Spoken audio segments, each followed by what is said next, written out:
Neste exercício, vamos revisar o sistema de pisos e o grid, ambos configurados para este curso. Estamos com o arquivo afloorlob.dgn aberto. Na parte inferior da interface do OpenBuilder, nós temos o seletor de pisos. É nele que escolhemos um piso do edifício para trabalhar. Se você criou o arquivo agora ou não selecionou um piso ainda, o seletor de piso está indicando None, nenhum. Observe também estes 4 cadeados aqui em cima. 2 deles estão abertos e na cor verde. Eu os abri propositalmente. Clique no seletor de pisos e selecione um piso qualquer. Ground floor, por exemplo, piso térreo. Ao fazer isso, os 2 cadeados que estavam abertos e na cor verde são imediatamente fechados e ficam vermelhos.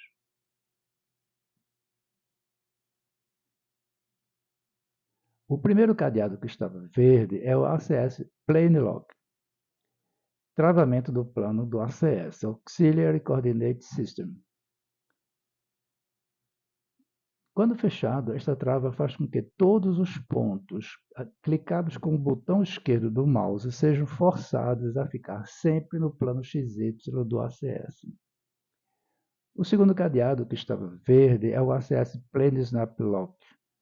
Quando fechada, esta trava faz com que todos os pontos obtidos com o snap em elementos fora do plano sejam projetados verticalmente ao plano XY do ACS, do Sistema Auxiliar de Coordenadas. Selecione outro piso e veja como o ícone do sistema de coordenadas muda de posição. O Floor 1, por exemplo.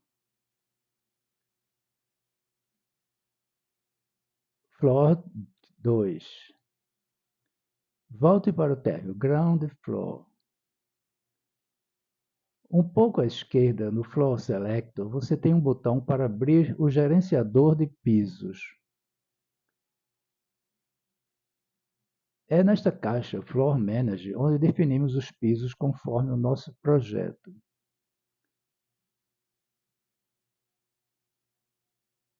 Esta configuração de pisos já estava preparada no template Train Template NM. O edifício terá, além do subsolo, 4 pavimentos, e além do telhado. Apenas examine os pisos e os valores de suas elevações. Vamos ver em detalhes a criação de pisos em outra oportunidade.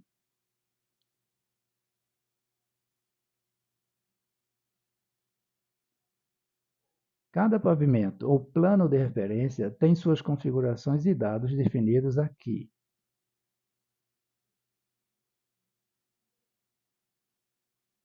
Feche o Floor Manager.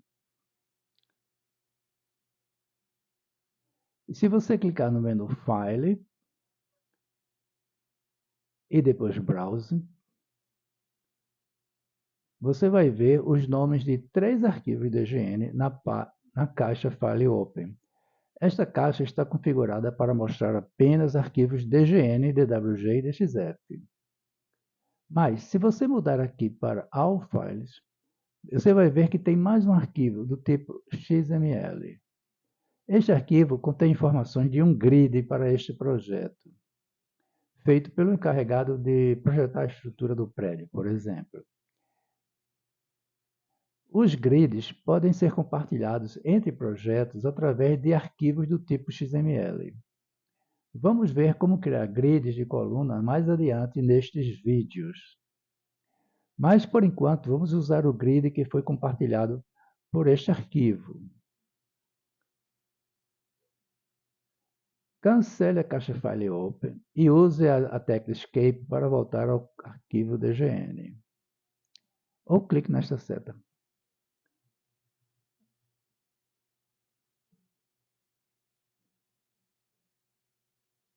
No seletor de piso, este botão aciona o Grid System Manager.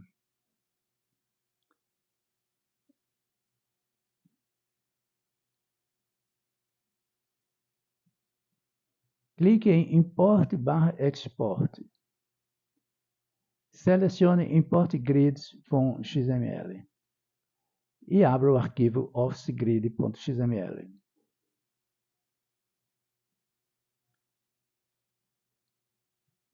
Você vai ver uma advertência dizendo que, se houver outro grid com esse mesmo nome, ele será substituído. Como não existe nenhum, continue. Um grid ortogonal é importado para a caixa de diálogo Grid System. O grid é definido da metade superior da caixa de diálogo, juntamente com o rotation e a associação a um edifício específico. E a um conjunto de pisos definidos pelo Start Floor e End Floor.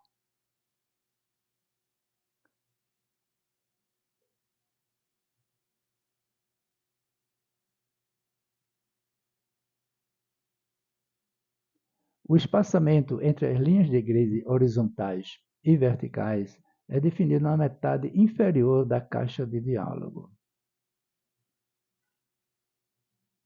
Selecione OK.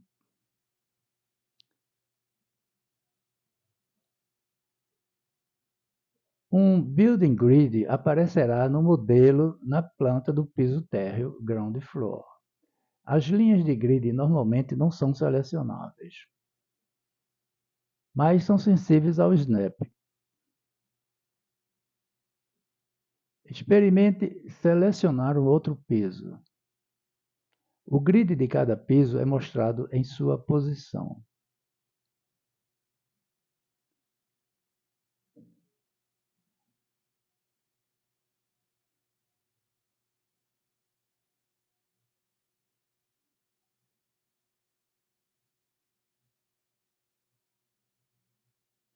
Neste botão, controlamos a apresentação dos grids. Podemos desabilitar a apresentação dos grids, mostrar o grid apenas no piso selecionado, mostrar os grids de todos os pisos do edifício ativo,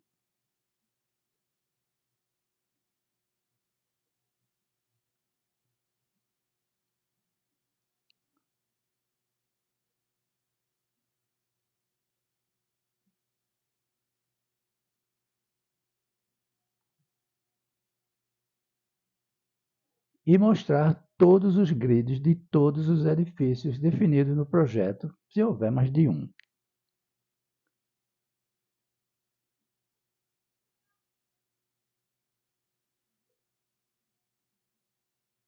E isto finaliza o segundo exercício da apostila. Leia uma apostila até a página 12. Na página 13, iniciaremos o terceiro exercício.